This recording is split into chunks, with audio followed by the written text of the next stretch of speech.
আমাদের চ্যানেলের সমস্ত গল্পের নোটিফিকেশন সবার আগে পাওয়ার জন্য এখনই সাবস্ক্রাইব করুন আমাদের চ্যানেলটি এবং পাশে থাকা বেল আইকনটি প্রেস করে অল করে দিন। হরেবল উইকেন্ডে আজ আপনার জন্য সৈয়দ মুস্তাফা সিরাজের লেখা গল্প কালো ছড়ি। আজকের গল্পটি আমরা নিয়েছি সৈয়দ মুস্তাফা সিরাজের ভৌতিক গল্প সমগ্র এই বইটি থেকে। আজকের গল্প পাঠে এবং গল্পের সূত্রধার আমি অতনু। শুরু হচ্ছে কালো ছড়ি।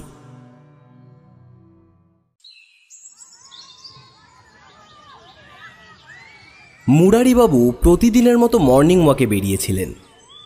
ডাক্তারের পরামর্শ, এ বয়সে রোজ ভোরবেলা অন্তত 1 ঘন্টা হাঁটাচলা করলে হার্টের অবস্থা ভালো থাকে। আঁকাবাঁকা গলিতে হাঁটতে হাঁটতে বড় রাস্তায়, তারপর কিছু দূর হাঁটলেই একটা পার্ক। বার 2-3 পার্কটা চক্কর দিয়ে মুরারিবাবু একটা বেঞ্চে কিছুক্ষণ বসে জিরিয়ে নেন। তারপর ধীরে সুস্থে বাড়ি ফেরেন। একদিন পার্কে চক্কর দিয়ে তিনি জিরিয়ে নেওয়ার জন্য একটা বেঞ্চে বসলেন। সব দিন অবশ্য বেঞ্চ খালি পাওয়া যায় না। না পেলে মুরারিবাবু পার্কের রেলিংয়ে ঠেস দিয়ে দাঁড়ান। আজ পুরো একটা বেঞ্চ খালি। মুরারিবাবু ঘড়ি দেখলেন, 6টা বেজে গেছে। আজ একটু বেশি হাঁটা হয়ে গেছে হয়তো, তাই ক্লান্তিটা যাচ্ছে না যেন। আরও মিনিট 10 বসা যাক। একটু পরে এক ভদ্রলোক এসে বেঞ্চটার অন্য প্রান্তে বসলেন। এক মাথা সাদা চুল, পাকানো গোঁফ, পরনে গিলে করা আদ্দির পাঞ্জাবি আর ধাক্কাপার ধুতি, পায়ে চকচকে পাম্প শু, হাতে একটা কালো ছড়ি। বেশ শৌখিন মনে হচ্ছিল তাকে। তাছাড়া মিঠে একটা সুগন্ধও টের পাচ্ছিলেন মুরারিবাবু। এ বয়সে সেন্ট মেখে মর্নিং ওয়াক করতে বেরিয়েছেন ভদ্রলোক। মনে মনে হাসি এলো মুরারিবাবুর। আর চোখে ভদ্রলোককে লক্ষ্য করতে থাকলেন। এবার ভদ্রলোক পকেট থেকে সিগারেটের প্যাকেট আর লাইটার বার করলেন। তারপর সিগারেট ধরিয়ে ধোয়ার রিং পাকাতে থাকলেন। কিছুক্ষণ পরে হঠাৎ সিগারেটটা জুতোর তলায় ঘষটে নিভিয়ে ভদ্রলোক উঠে দাঁড়ালেন এবং হন্তদন্ত হয়ে হাঁটতে শুরু করলেন। মুরারিবাবু অবাক হয়ে তাকিয়েছিলেন। ভদ্রলোক পার্কের গেট গলিয়ে বড় রাস্তার ফুটপাতে পৌঁছেছেন। সেই সময় মুরারিবাবুর চোখ পড়ল ওর কালো ছড়িটা উনি ফেলে গেছেন। সঙ্গে সঙ্গে মুরারিবাবু ছড়িটা তুলে নিয়ে চেঁচিয়ে উঠলেন, ও মশাই, ও মশাই, আপনার ছড়িটা ফেলে গেলেন যে। ভদ্রলোক যেন শুনতেই পেলেন না। ফুটপাতের ওখানেই বাস স্টপ। প্রায় খালি একটা বাস এসে গেলে উনি বাসে উঠে গেলেন।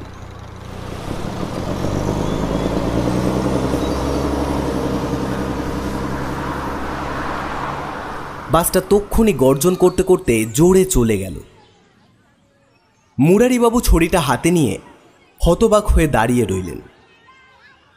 কালো ছড়িটা ওই ভদ্রলোকের মতোই শৌখিন বলা যায়। হাতলওয়ালা ছড়ি, হাতলে রূপোলি নকশা আছে, বাকি অংশ মসৃণ, তলার দিকটা ইঞ্চিখানেক রূপোলি খামে মোড়া। মুরারিবাবু অগত্যা ছড়িটা নিয়ে বাড়ি ফিরলেন। কাল মর্নিং ওয়াকে গিয়ে যদি ওর দেখা পান তাহলে ফেরত দিয়ে দেবেন। কাল যদি দেখা না পান পরশুও ছড়িটা নিয়ে যাবেন। যতদিন না ওর দেখা পান ততদিন এটা সঙ্গে নিয়ে মর্নিং ওয়াকে বেরোবেন। সেদিন রাত্রে কি একটা শব্দে ঘুম ভেঙে গেল মুরারিবাবুর। তারপর ঝাঝালো মিঠে সুগন্ধ টের পেলেন তিনি।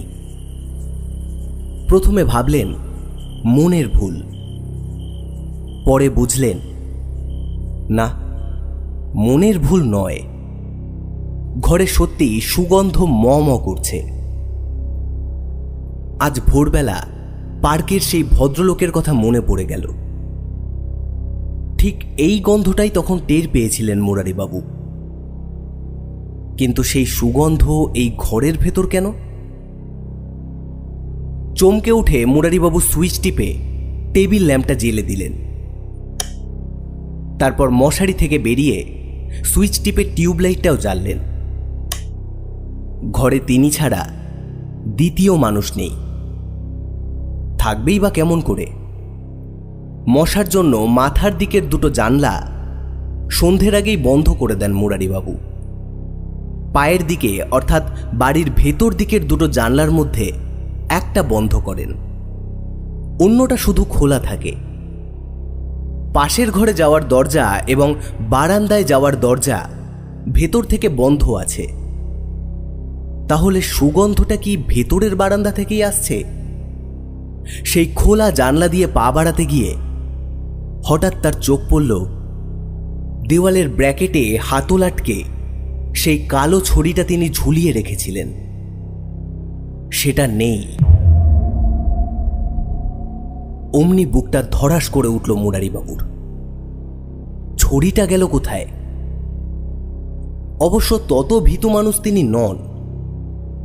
রেলের চাকরি থেকে রিটায়ার করার পর এই পৈতৃক একতলা বাড়িতে বসবাস করছেন মুরারিবাবু। যখন তিনি চাকরি করতেন তখন তার বিধবা দিদি এই বাড়িতে একমাত্র ছেলে নকুলকে নিয়ে থাকতেন। মুরারিবাবু রিটায়ার করার আগেই নকুলকে রেলে একটা চাকরি জুটিয়ে দিয়েছিলেন। এতদিনে নকুল কোয়ার্টার পেয়ে তার মাকে নিয়ে চলে গেছে। কাজেই মুরারিবাবু এই বাড়িতে একাই থাকেন, নিজে রান্না করে খান। বরাবর তিনি স্বাবলম্বী মানুষ, জীবনে কখনো ভূতপ্রেত দেখেননি। ভূতপ্রেত আছে না নেই তা নিয়ে কখনো মাথা ঘামাননি। অবশেষে এই বয়সে এসে যে এমন একটা ভুতুড়ে ঘটনার মধ্যে তাকে পড়তে হবে তা কোনোদিন কল্পনাও করেননি। মাথা ঠান্ডা রেখে মুরারিবাবু ঘটনাটা বুঝতে চাইলেন। এ তো একটা অদ্ভুত অবিশ্বাস্য ব্যাপার। ভোরবেলা পার্কে দেখা সেই ভদ্রলোক জলজ্যান্ত মানুষ, রহস্য যেটুকু ছিল সেটুকু তার আকস্মিক চলে যাওয়া নিয়ে। কিন্তু এখন রহস্যটা রীতিমতো ঘোরালো হয়ে উঠল যে।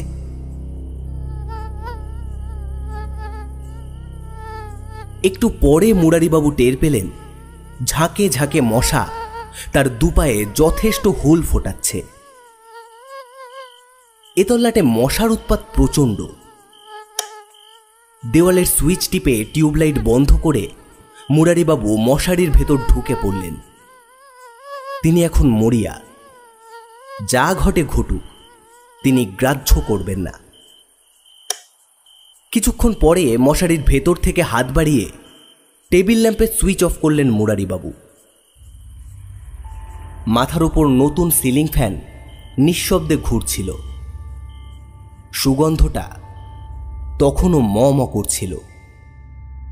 সেই সুগন্ধে যেন কি একটা মাদকতা আছে। মাদকাচ্ছন্ন অবস্থায় ঘুমে তলিয়ে গেলেন রেলের এক প্রাক্তন গার্ড মুরারি মোহন ধারা।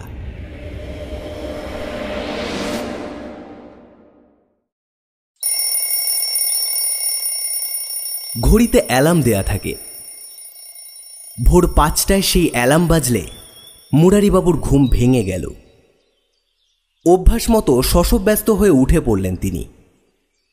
তারপরই মনে পড়ে গেল রাত্রের সেই অদ্ভুত ঘটনার কথা। কিন্তু না, এখন তো ঘরে সেই সুগন্ধ নেই। আর কি আশ্চর্য, সেই কালো ছড়িটা ব্র্যাকেটেই ঝুলছে। তাহলে কি তিনি একটা অদ্ভুত স্বপ্ন দেখেছেন? কোনো সিদ্ধান্তে পৌঁছতে পারলেন না মুরারিবাবু। প্রতিদিনের মতো মশারি খুলে সিলিং ফ্যানের সুইচ অফ করে কালো ছড়িটা হাতে নিয়ে মর্নিং ওয়াকে বেরোলেন তিনি। যথারীতি দরজায় তালা এঁটেই বেরোলেন। পার্কে পৌঁছে চারিদিকে লক্ষ্য রেখেছিলেন মুরারিবাবু, কিন্তু কোথাও সেই ভদ্রলোককে দেখতে পেলেন না। আজ 4 বার চক্কর দিয়ে সেই বেঞ্চটার কাছে এসে দেখলেন গাদাগাদি করে তার বয়সী 6 জন বৃদ্ধ বসে আছেন। মুরারিবাবু পার্কের রেলিংয়ে হেলান দিয়ে দাঁড়ালেন। আজ বেশ ক্লান্ত হয়ে পড়েছেন তিনি। তার দৃষ্টি চঞ্চল।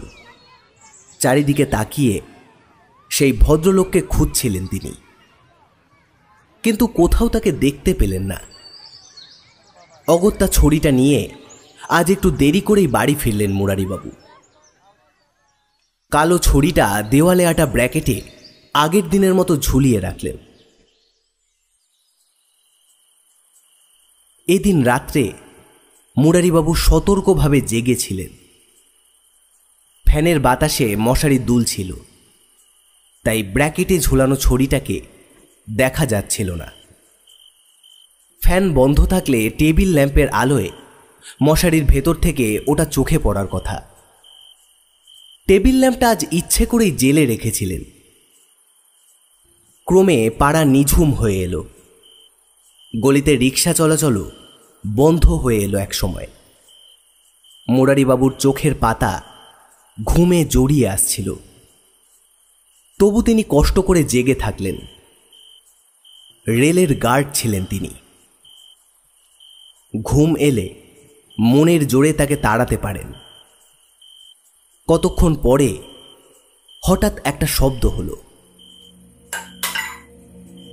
গত রাত্রে যেমন হয়েছিল, আজ জেগে আছেন বলে বুঝতে পারলেন উঁচু থেকে কোনো হালকা জিনিস পড়ে যাওয়ার মতো শব্দটা। তারপরেই আচম্বিতে নাকে এসে ঝাঁপিয়ে পড়ল সেই মাদকতাময় আশ্চর্য সুগন্ধ। কয়েক মুহূর্তের জন্য অজানা আতঙ্কে তার শরীর ভারী হয়ে উঠছিল, কিন্তু আজ তিনি আরও মরিয়া। মশারির ভেতর থেকে বেরিয়ে মুরারিবাবু চাপা গর্জন করলেন, তবে রে বেটার ছেলে।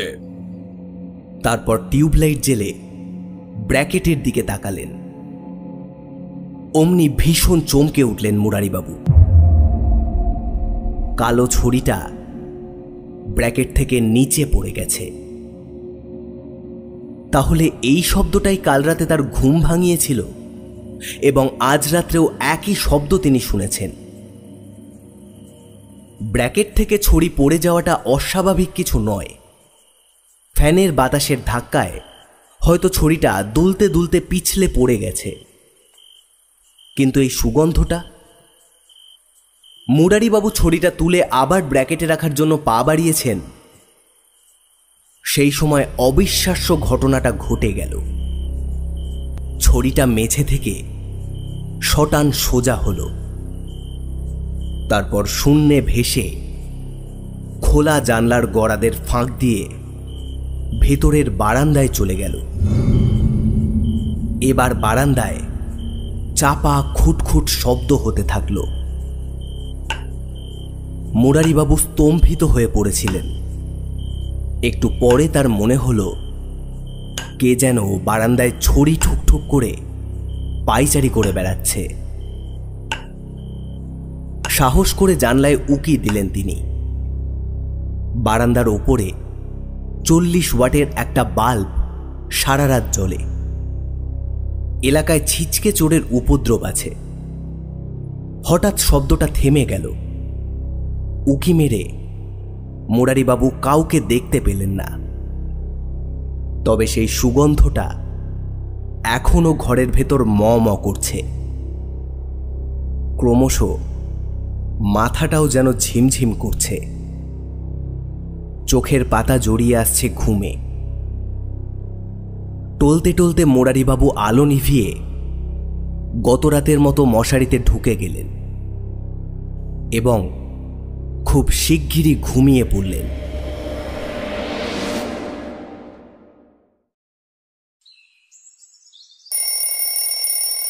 ভোর 5টায় যথারীতি অ্যালার্ম বাজল। মুরারিবাবু মর্নিং ওয়াকের জন্য তৈরি হলেন। আর কি আশ্চর্য! তিনি দেখলেন কালো ছড়িটা কালকের মতোই ব্র্যাকেট থেকে ঝুলছে। ঘরে কোনো সুগন্ধও নেই। হ্যাঁ, স্বপ্ন ছাড়া আর কি? মুরারিবাবুর মনে হলো পরপর দুরাত্রি তিনি একই স্বপ্ন দেখেছেন। আসলে ছড়িটার রং কালো এবং সেই ভদ্রলোক ওইভাবে ওটা ফেলে রেখে হন্তদন্ত এগিয়ে গিয়ে বাসে চেপে চলে গেলেন। তাই মনে একটা খটকা বেঁধেছিল এবং সেই খটকা থেকেই তিনি স্বপ্ন দেখছেন।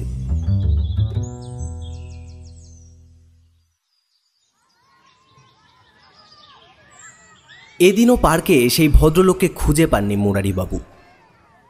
তবে সেই বেঞ্চে তার বসার মতো জায়গা ছিল। জনাচার তার বয়সী প্রবীণ ভদ্রলোক বেঞ্চে বসেছিলেন। কালো ছড়িটা একপাশে রেখে মুরারিবাবু ভাবছিলেন পরপর দুরাত্রি একটা অদ্ভুত স্বপ্ন দেখেছেন তিনি। আজ রাত্রেও যদি ওই স্বপ্ন দেখেন, অমন বিদঘুটে স্বপ্ন প্রতি রাত্রে দেখতে কি ভালো লাগে? তাছাড়া এভাবে কালো ছড়িটার রহস্য নিয়ে মাথা ঘামালে তিনি সত্যিই যে পাগল হয়ে যাবেন। তার চেয়ে ছড়িটা এখানে ফেলে রেখে সেই ভদ্রলোকের মতোই কেটে পড়া যাক। এমনও তো হতে পারে এই কালো ছড়িটা সেই ভদ্রলোকেরও নয় এবং তিনিও এর পাল্লায় পড়ে ভুতুরে স্বপ্নের চোটে নাকাল হয়ে এটা এখানে ফেলে কেটে পড়েছিলেন। মুরারিবাবু ছড়িটা ফেলে রেখে বেঞ্চ থেকে উঠে দাঁড়ালেন। তারপর হন্তদন্ত হয়ে হাঁটতে শুরু করলেন। কিন্তু বরাত অন্যরকম। বেঞ্চের এক ভদ্রলোক ছড়িটা নিয়ে ছুটে এলেন। মশাই, আরে ও মশাই, দাঁড়ান দাঁড়ান, আপনার ছড়িটা ফেলে যাচ্ছেন যে। বেগতিক দেখে মুরারিবাবু জোরে মাথা নেড়ে বললেন, না, ওটা আমার ছড়ি নয়। ভদ্রলোক যেন তেড়ে এলেন।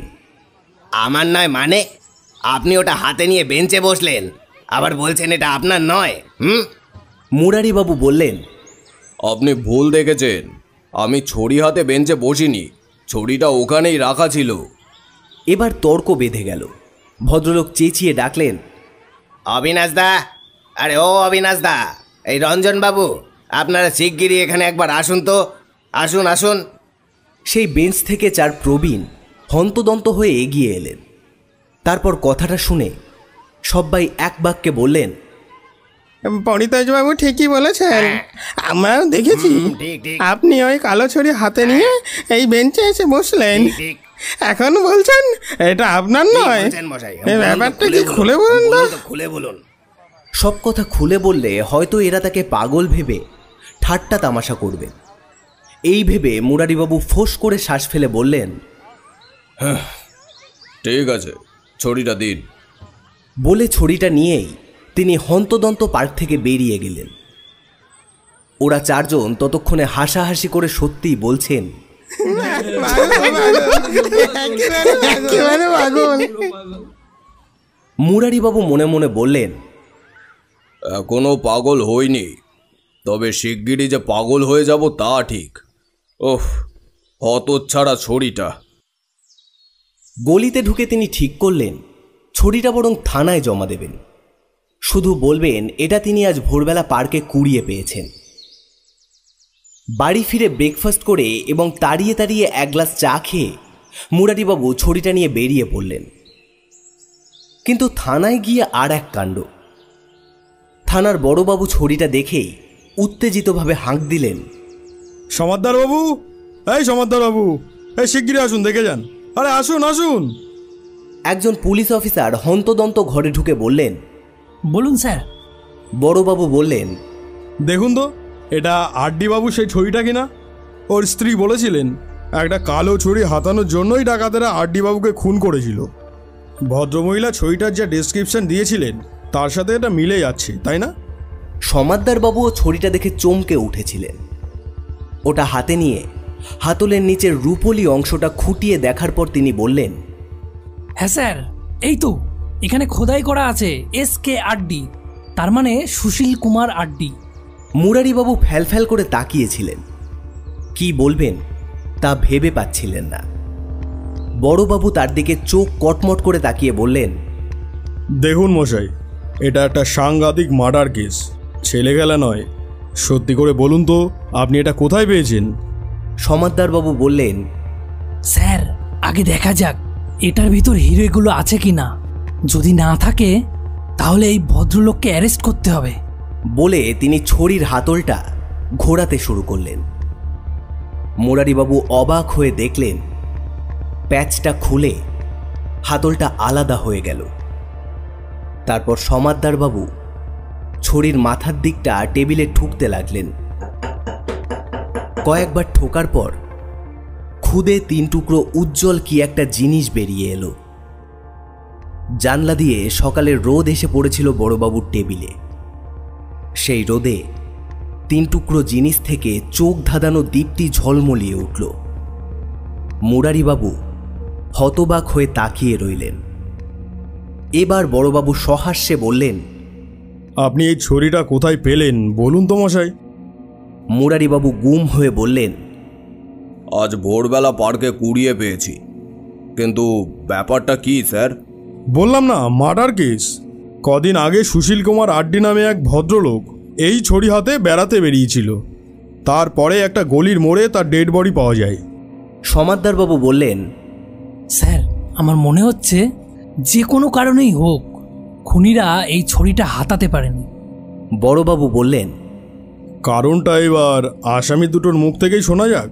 ওদের হাজত থেকে এখনই নিয়ে আসুন, ওরা একবার কি বলে শোনা যাক।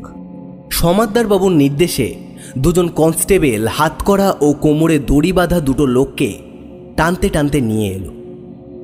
একজন বেটে গাট্টা এবং অন্যজন রোগা।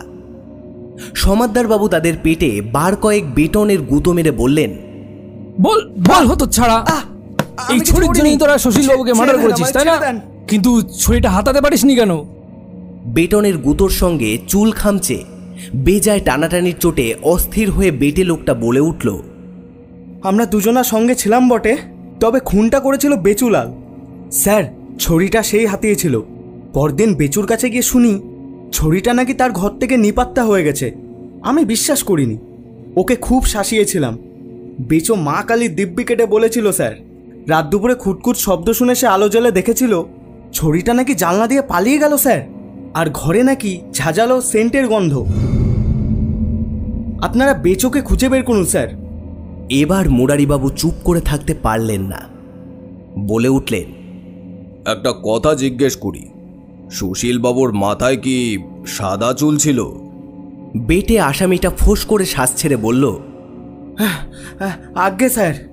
ওর পরনে কি গিলে করা আদ্যির পাঞ্জাবি ছিল? হ্যাঁ হ্যাঁ ঠিক ঠিক। পরনে ধাক্কাপাড়ের ধুতি আর পায়ে পামশু ছিল? আগে হ্যাঁ স্যার। মুরারিবাবু চুপ হয়ে গেলেন। বড়বাবু বললেন, আপনি সুশীলবাবুকে চিনতেন নাকি মশাই? আস্তে আস্তে মাথা নেড়ে মুরারিবাবু বললেন, না, তবে এবার কি আমি যেতে পারি স্যার? হ্যাঁ, তবে নাম ঠিকানা আর একটা স্টেটমেন্ট লিখে দিয়ে যান। সমাদ্দারবাবু এর স্টেটমেন্ট নিন। কাপা কাপা হাতে মুরারিবাবু স্টেটমেন্টের তলায় নাম ঠিকানা লিখে থানা থেকে বেরিয়ে এলেন। তারপর হাঁটতে হাঁটতে হঠাৎ একটু থেমে গিয়ে ভাবলেন, বড়বাবুকে কি বলে আসবেন খুনি বেচুলাল ঠিক কথাই বলেছিল তার 2 শ্যাঙাতকে? কিন্তু আর কথা বাড়িয়ে লাভ নেই। পুলিশের আইনে ভূতপ্রেত বলে কিছু নেই। তাছাড়া আসল ঘটনা খুলে বলতে গিয়ে হয়তো নিজেও এই খুনের কেসে জড়িয়ে যাবেন। পুলিশ ভূতপ্রেতের চেয়েও সাংঘাতিক, তার চেয়ে চুপচাপ কেটে পড়াই নিরাপদ। তবে হ্যাঁ, একটা কথা স্পষ্ট বোঝা যাচ্ছে, সুশীলবাবুর আত্মা যেন ঠিক এটাই চেয়েছিলেন। মুরারিবাবুর মতো ভালো মানুষ শেষ অবধি তার ছড়িটা থানায় জমা না দিয়ে পারবেন না। তাই ছড়িটা ওইভাবে বেঞ্চে তার কাছে ফেলে রেখে সুশীলবাবুর আত্মা উধাও হয়ে গিয়েছিলেন।